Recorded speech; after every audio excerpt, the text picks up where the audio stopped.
आप लोग ये वीडियो देखिए, अब यहाँ से एक बात समझ लीजिए कि मुसलमानों पे जब जुल्म होता है तो कोई भी मुसलमान का साथ नहीं देता। हमारे लिए हमारे साथ खड़े बोले, हमारा साथ दे, हमारे लिए खड़े हुए, हमारे इंसाफ के लिए आवाज उठाए, प्लीज हमारी मदद कीजिए और मेरे लिए और हम सबके लिए दुआएं कीजिए। तरुण हत्याकांड की बातें की जा रही है और एक पहलू को गलत दिखाया जा रहा है। ये बेहद गलत तरीके से दिखाया जा रहा है। सच्चाई इस बात की है कि मेरी बुआ सारी का सामान लेने जा रही होती है, सारी का सामान लेकर आती है तो वहाँ पर से तो जो 20 साल का प्रिंस होता है वो मेरी बुआ के ऊपर गंदे बलून का भरा हुआ गुब्बारा फोड़ते, जिसको मेरी बुआ देखती है और हल्ले करती है तो उसके घर वाले बाहर आ जाते हैं। उसके घर वाले मेरी बुआ से बदतमीजी करते, उसके घर के बर्तन में दारू पी रखी होती है, मुझे दारू पी के मेरी बुआ से बदतमीजी करते। जब मेरी बुआ भी चिल्लाती तो मेरा भाई मेरे चाचा का लड़का पास में ही रहता है और वो जब बाहर निकलता है देखते बुआ के साथ बदतमीजी कर रहे हैं तो वो भी बाहर आता है, वो भी बोलने लगता है। तो वो लड़का देखते ही डंडा मारी शुरू कर देते मेरे भाई के ऊपर। जब मेरे घर के बड़े वहां पे पहुंचते हैं, जब थोड़ी बातें करनी होती है, पीछे से वो तरुण आता है, कुछ बंदों को लेकर आता है, उसके हाथ में रोड होती है, वो किताब बैठ और भी बहुत सारे डंडे थे जिससे वो मारने लग जाते हैं घर वालों को।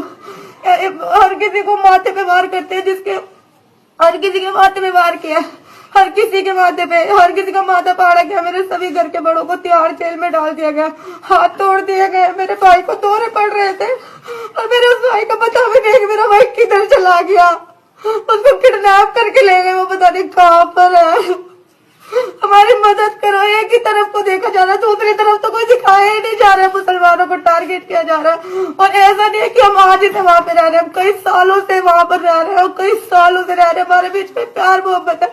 मेरे घर के बड़े खुद होली खेला करते हैं, मेरे बच्चे, हमारे वो बच्चे जिसको मारा गया वो खुद वहां पे होली खेलता है।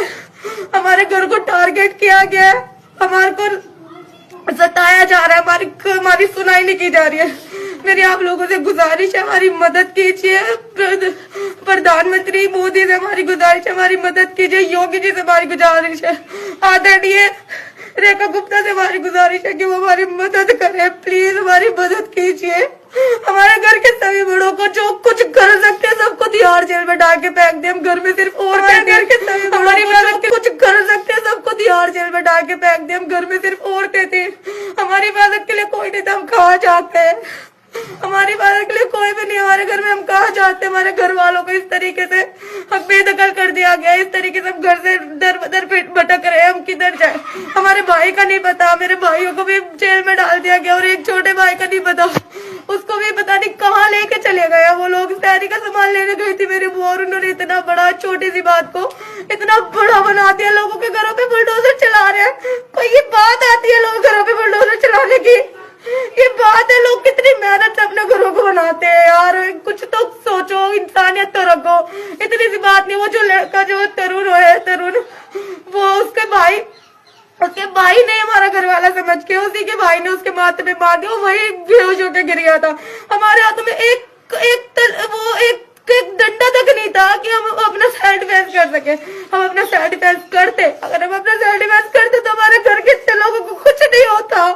हमारे घर के सारे लोग वहां जाकर वो हॉस्पिटल में ना जाते और उसके बाद उनको अच्छे से ट्रीटमेंट भी नहीं दी गई और उनको ले जाके तिहाड़ जेल में फेंक दिया गया। ये कहाँ की बात आती है? ये कहाँ का संविधान है? ये कहाँ का कानून कहता है कि एक ही पहलू को सुना जाए, दूसरे पहलू की बात ही ना रखी जाए? पुलिस के सामने घरों को तोड़ा जा रहा है, पुलिस कुछ नहीं कर रही है, घरों पे आग लगाई जा रही है। हमारे घर में कुछ दिनों बाद शादी थी, हमारी शादी का सामान वगैरह सब ऐसे ही रखा हुआ है, उन सबको जला दिया गया। अब हम क्या करेंगे? हमारे घर के बड़ों को जो हमारे को संभालते हैं, बच्चे दर बदर भटक रहे हैं, हमारा क्या होगा? अब हमारी मदद कीजिए, प्लीज हमारी मदद कीजिए। आपसे गुजारिश करते हैं, हाथ छोड़ते हैं, हमारी इस गुहार को सुनिए प्लीज। हमारे घर वालों को बेहद गंदे तरीके से घायल कर दिया गया, उनको और हमारा क्या होगा? हमारे लिए ऐसी ऐसी बातें बोली जा रही है, ऐसे लोगों को दूसरे पहलू के बारे में नहीं पता। तो कुछ इन्फ्लुएंसर भी हमारे बारे में गलत बातें कह रहे हैं, उनको नहीं पता। तो आप प्लीज आप वीडियोस को देखिए और हमारी सपोर्ट में आइए। प्लीज इंसाफ का साथ दीजिए। जो लड़का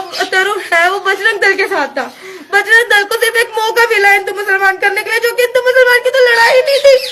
हिंदू मुसलमान की तो लड़ाई नहीं थी ये वाली, जो जिसको टारगेट बनाया गया है कि हम इसको हिंदू मुसलमान में बदल देंगे। ये कहाँ का इंसाफ कहता है कि आप एक ही इंसान को, एक ही धर्म के लोगों को टारगेट करो? प्लीज आप लोगों से मेरी हाथ जोड़ के गुजारिश है, प्लीज हमारी मदद कीजिए, प्लीज हमारी मदद कीजिए। कानून सबके लिए बराबर है, फिर मुसलमान के बच्चे को जब मारा जाता है, फिर मुसलमान के साथ जब मॉब लिंचिंग किया जाता है, जब मुसलमान को जान से मारा जाता है, फिर उसके घर पर बुलडोजर क्यों नहीं चलता, उसको घर को क्यों नहीं तोड़ा जाता है? यानी मुसलमान है तो उसके घर को तोड़ दो, उसके घर पे बुलडोजर चला दो, और मुसलमान नहीं है, नॉन मुस्लिम है, तो उसको फूल माला से स्वागत करो। ये ऐसे कैसे चलेगा? यही इंसाफ है क्या? इसी को बोलते कानून सबके लिए बराबर है क्या?